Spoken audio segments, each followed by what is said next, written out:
Hi guys, welcome back to my XPS guide. Now I'm gonna review Loren. So like usual, let's begin from stats. Like you can see that her stats is simply ordinary, okay? And if you take a look on her attack stats, it's quite low compared to real Neophisian, but that's not a big problem because later on her Brave form, wow, she gets 500 attack boost. Really nice, okay?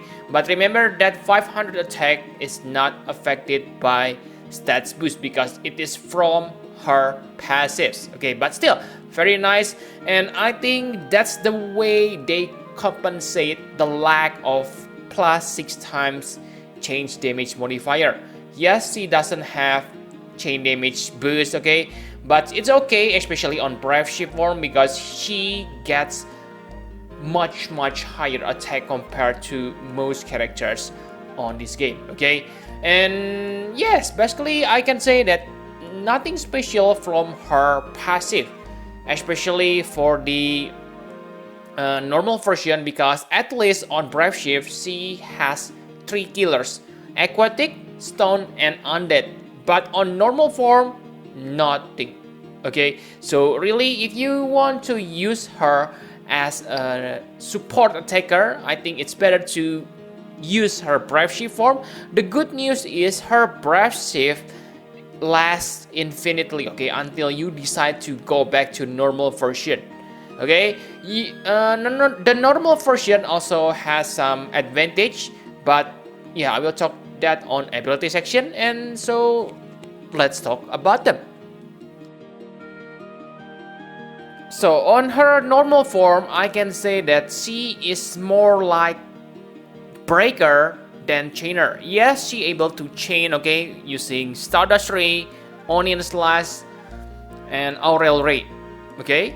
Those abilities get damage boost, but again, you probably don't want to use them because your best skill is still Stardust Ray chain. And yes, those abilities are hard to chain. That's the biggest reason, okay? She also has 120% wind and lightning imperil. The downside, she cannot imbue herself with those elements. But again, that's not a big problem because she is a true dual wield. So yes, you can simply equip lightning or wind weapon on secondary hand, okay? And good thing is she has super dispel, okay? And this super dispel comes with 85% breaks. So I can say maybe the super dispel is not that useful because you also break the enemy stats, but yes, it is not bad, okay? Because again, you can use this 2 times, and yes, you can extend the length of your breaks. Still very nice, one of the best break ability on this game. It also deals 105 times damage. It is only 1 hit, so you can use it as a finisher. So really guys, really nice breaks, really nice damage, amazing. And yes, you don't need to worry because it is Grandest ability, because even without Grandest ability, she can still break 85% using her cooldown ability. So her cooldown ability has 7 turns cooldown, but the duration of that 85% are long, okay?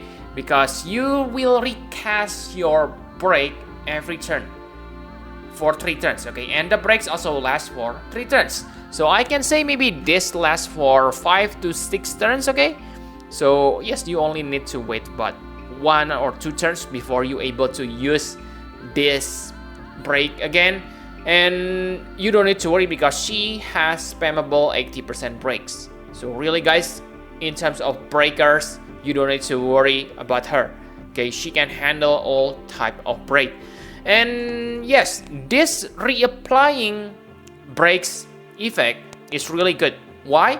Because some enemies able to dispel themselves from break. So this will come in handy when you fight those kind of enemies.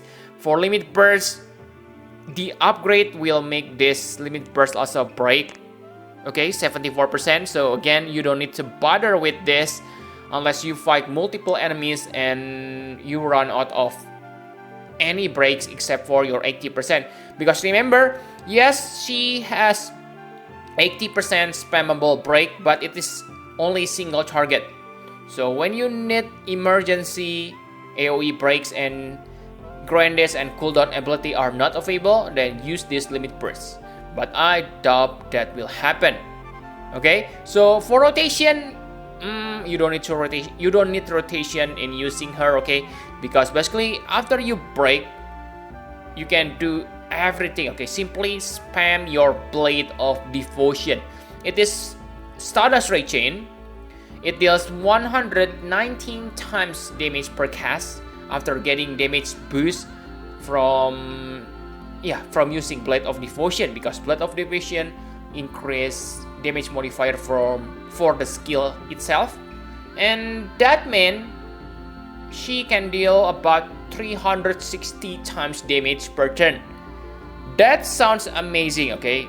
Like you have known, most Neophisian gets like 70, 72 per cast, but again, let me remind you that she doesn't have plus 6 times damage modifier. So I can say this high damage modifier is for compensating that weakness. So yes, in the end, she is still good damage dealer, but if you really want to make her into damage dealer, then go using her Brave Shift form. So on her Brave Shift form, she can still chain with Stardust Ray, of course, okay? She able to imperil Thunder and Lightning Imperil and imbue herself with those elements. But let me remind you that the imbue only lasts for one turn. Again, it's not a big deal because remember, you are through dual wield, so you can simply equip weapon on second hand. Okay, but the main problem of this Brave Shift form is her break only 80% and it is single target. So if you fighting multiple enemies, then I can say do not use her Brave Shift when you need to apply break. Okay, so you need to switch back when you fight multiple enemies. Okay, but yes, about single enemies, maybe it's only 80%, but again, it is perfectly usable. 80% are still plenty because I can say that the minimum breaks, the standard number is 74-75%, so 80% are still better than 74, right? And 85%, it is top tier, so 80% are enough to keep your party alive. Okay, and like you can see that the damage is much higher. She can deal 133 times damage per cast after using her limit burst.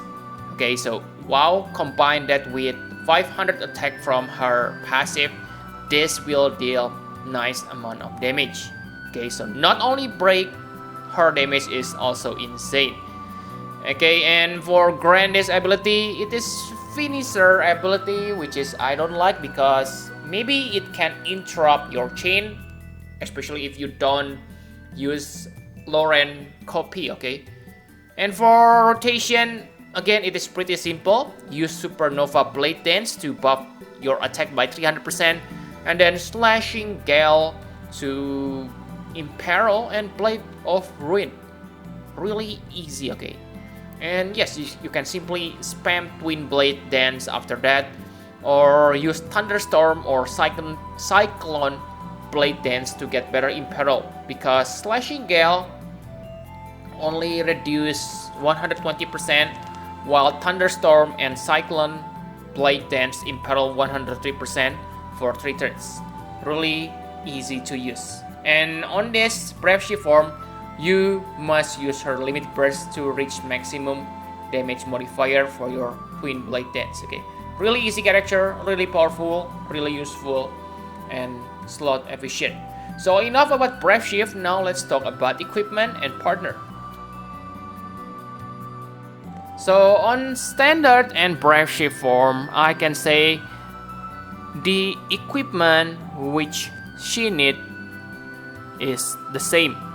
okay, because breaks don't depend on your stats. So yeah, you don't need to raise your spirit, defense, or anything, okay? Simply focus on her attack stats. Okay, but remember to make sure you're able to keep her alive, because if she dies, then your other party gonna die too. Okay, and for weapon, it is not hard. You can simply use her STMR. It is not the greatest greatsword, but quite nice for herself, okay? And for secondary weapon, make sure you equip katana, dagger, or sword.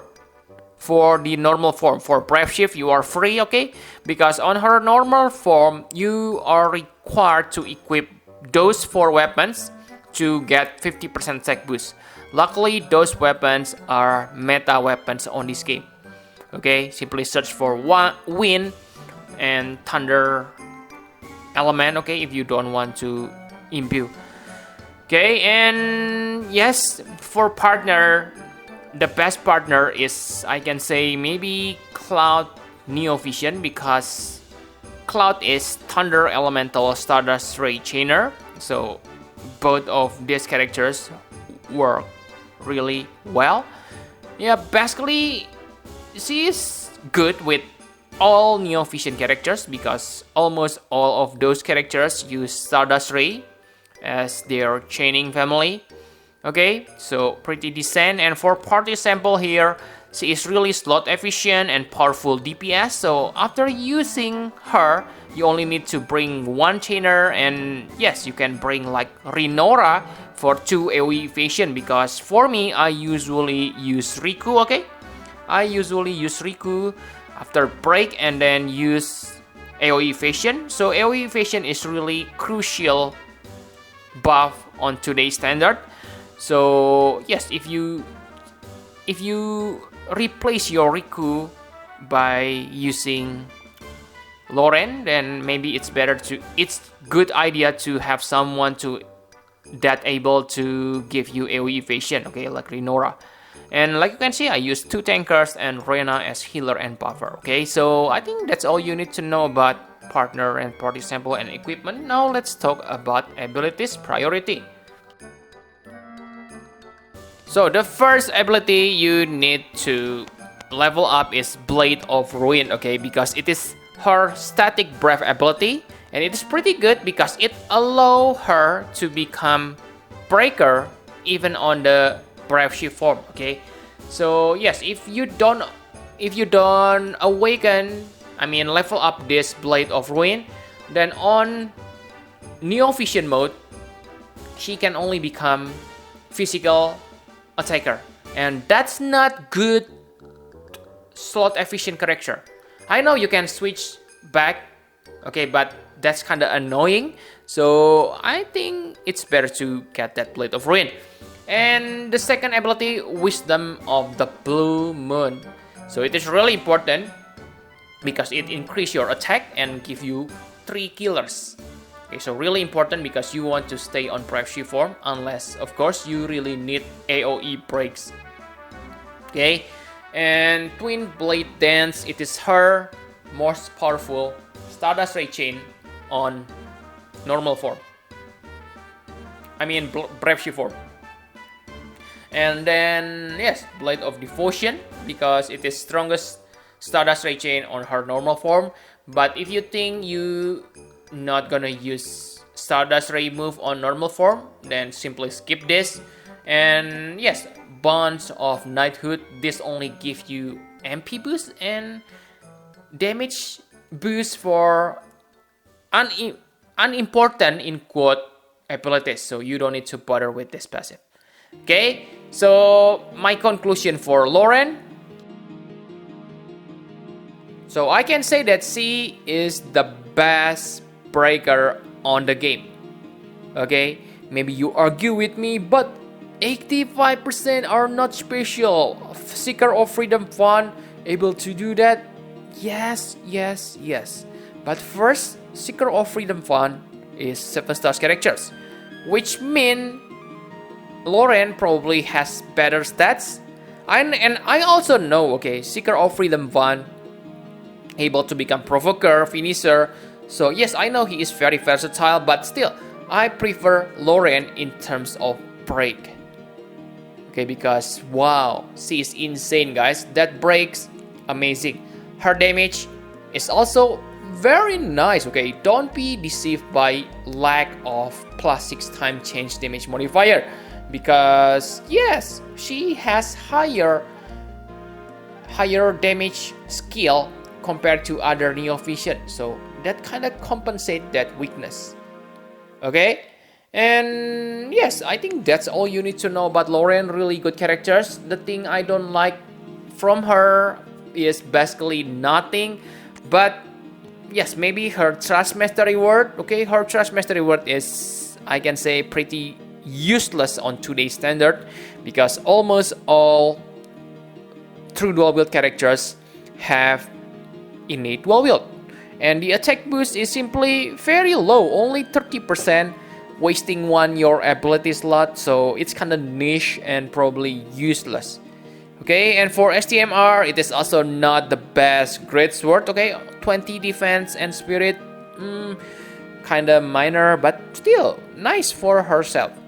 Okay, so yeah, thank you very much for watching. Please hit the like button and subscribe to my channel for more Final Fantasy Private Spheres guide.